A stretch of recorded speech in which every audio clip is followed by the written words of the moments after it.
안녕하십니까. 증감다리교회 마음과 마음을 이어주는 증감다리교회 유인한 목사입니다.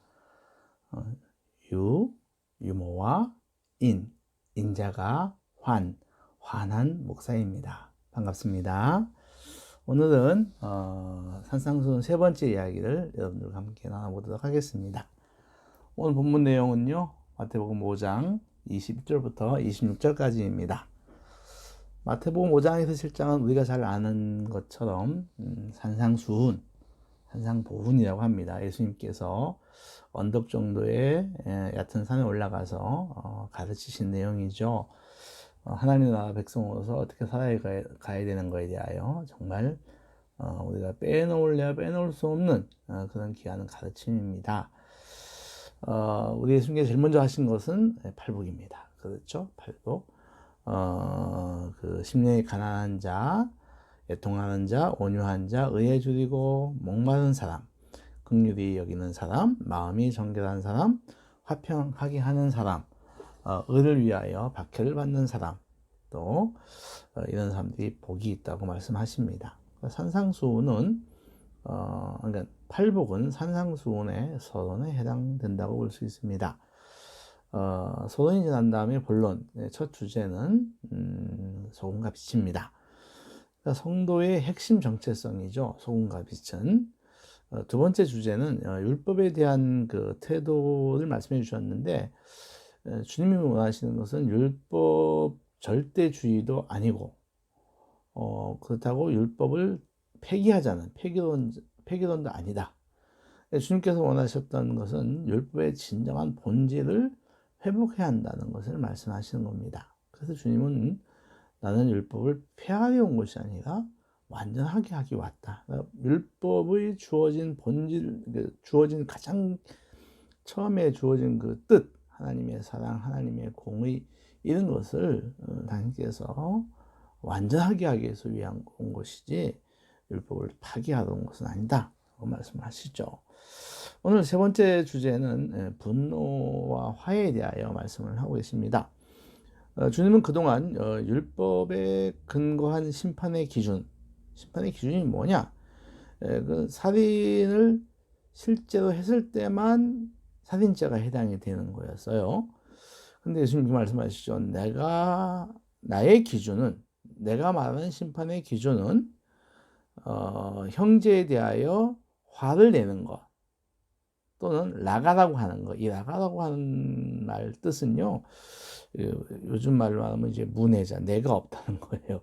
옛날 우리가 이제 좀 이게 이상한 말로 골빈놈 이런 말도 했는데, 비슷하더니 내가 없다, 생각이 없다, 이런 것입니다. 또는 미련한 놈이다 라고 하는 것은 심판의 대상이 된다. 그러니까 행동을 하는 것도 당연한 것이지만 사람을 죽이지 않고 입으로만 미워하거나 또는 화를 내거나 욕을 하거나 하면 그것도 심판의 대상이 된다고 하는 것입니다.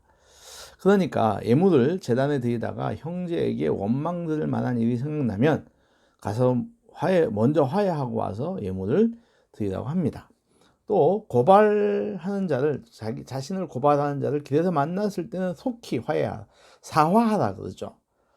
그렇지 않으면 그 사람이 너를 재판관에게 고발하여 너를 감옥에 가둘 것이고, 그럼 너는 그 안에서 한 푼이라도 남김없이 다 갚고 나와야 할 것이다. 이것을 말씀하십니다. 주님은 형제에게 분노하고 욕하는 것도 살인죄의 심판을 받을 것이라고 합니다. 분노하고 욕하는 것은 실제로 행동하는 것하고는 차이가 있지요. 예. 우리가 입으로도 이렇게 죽일 놈, 죽일 거야 라고 하지만 이거하고 실제로 행동에 옮기는 거하고는 분명히 차이가 있습니다. 우리가 입으로 짓는 마음은 모욕죄나 또는 명예훼손죄 정도에 되겠죠. 그러니까 살인죄와 이 명예훼손이나 또는 모욕죄의 형량은 굉장히 차이가 있습니다. 그럼에도 불구하고 우리 주님은 동일한 심판을 말하고 계세요. 과도하죠. 과도한 형벌처럼 느껴집니다. 과연 주님이 이렇게 말씀하시는 뜻이 뭘까요? 주님은 어떤 의미에서 이렇게 그 마음으로만 죄를 지어도 또는 입술로만 죄를 지어도 행동으로 지은 것과 동일하게 말씀하실까요? 아마도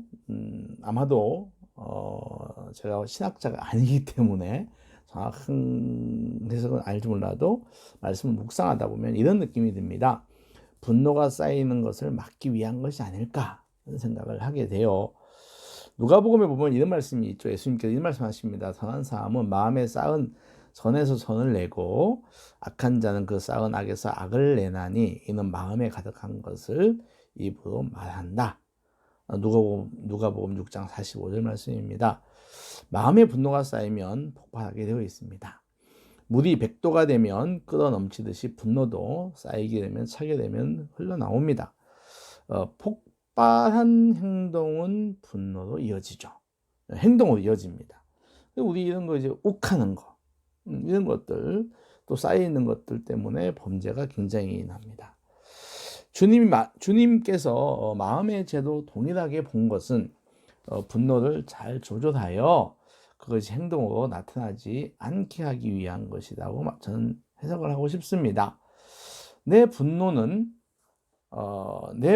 이것이 이제 계속 쌓이게 되면 불행한 결과를 가져올 것을 기억하고 통제해야 합니다.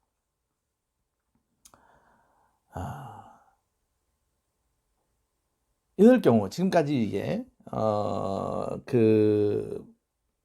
이런 경우는 내가 이제 피해자가 될 이제 경우겠죠. 피해자가 될 경우인데 반대로 내가 가해자가 될 경우는 어떻게 할까요? 말씀이 이렇게 나옵니다. 예물을 제단에 드리다가 원망 들을 만한 일이 생각나면 제사를 중단하고 가서 속히 화해한 뒤에 와서 다시 제사를 드려라라고 말합니다. 오늘날의 경우도 말한다면 예배드리는 도중에 헌금 시간 있지 않습니까? 헌금하려고 하는데 갑자기 잘못한 게 생각이 났어요. 그 어떤 사람에게 대해서. 그러면 빨리 예배를 중지하고 가서 화해를 하고 와서 다시 헌금을 드리라고 하는 것입니다. 제사를 드리는 도중 중간에 중지하는 것이 가능할까요? 구약의 제사는 가능할 수도 있을지 몰라요. 각자가 와서 제사를 드리는 거니까 제사님 잠깐만요 뭐 하고 갈 수는 있지만 현대 공동체 예배에서는 불가능한 것입니다. 그 한 사람을 위해서 모든 사람이 예배를 서 있을 수는 없으니까요. 예배를 일시 정지하시면서까지 화해를 하라고 말씀하시는 것은 그 생각이나 원망들이 일들이 남에게 피해준 그 일이 그 예배를 훼손하기 때문입니다. 예배의 중요성은 더할 나위가 없습니다. 예배를 어떻게 드리느냐에 따라서 내 영혼과 내 인생이 좌우됩니다. 예배를 통해서 하나님과 화해가 일어납니다. 그런데 사람과 불화가 있는 채로서는 하나님과 화해는 불가능합니다. 그러니 속히 화해해야 합니다. 예배 전에 불화를 처리해야 한다 그 말씀입니다. 주님은 제사 때가 아닌 하나의 경우를 더 말씀하시는데 그것은 피해자를 길에서 만났을 때입니다. 주님은 급히 사과하라고 해요. 사과는 사과, 용서, 변제, 보상을 다 포함하는 것입니다. 그렇지 않으면 피해자가 너를 고발하여 감옥에 가게 할 것이고 너는 거기서 피해를 다 보상하기까지는 감옥에 있어야 할 것이다 그 말합니다. 그렇습니다. 피해자의 분노가 법률적 제재가 되기 전에 용서를 빌고 변제하고 보상을 해야 한다는 걸 말해요. 꼭 재산상 손해만 아닙니다. 우린 마음으로 또는 언행으로도 타인을 아프게 합니다. 이는 살인죄와 동일하게 심판의 대상이 될 수 있습니다.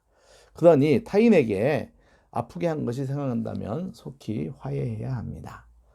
위로의 마음을 전하고 마음이 담긴 작은 선물이라도 해야 한다는 말씀입니다. 주님은 우리의 삶의 마음 관리를 잘 하라고 오늘 가르쳐주고 계십니다. 살다 보면 우리가 마음 관리가 잘 안 될 때가 있습니다. 참 쉽지 않을 때가 있습니다. 내가 감정의 어떤 관계에서 감정의 피해자가 되었을 때도 있고 또는 내가 가해자가 될 때도 있습니다. 또는 더 나아가서 서로가 피해자라고 주장하면서 상대방을 가해자라고 할 때도 있죠. 참 쉽지 않은 것이 우리의 감정 문제인 것 같습니다. 한 가지 경고가 꼭 기억하면 좋겠어요. 그것은 내 안에 있는 부정적인 마음을 통제하지 못하면, 내 안에 일어나는 부정적인 마음을 통제하지 못하면 언젠가 불행한 행동으로 나타난다는 것입니다. 우리가 준 경고 말씀 꼭 기억하면 좋겠습니다. 우리 마음을 주님께서 잘 다스려 줄 수 있기를 기도합니다. 아멘. 하나님 아버지 감사합니다. 우리가 마음을 잘 관리하고 통제하는 성숙한 그리스도인 되게 하여 주시옵소서. 예수님의 이름으로 기도합나이다. 아멘. 예, 고맙습니다. 마치겠습니다.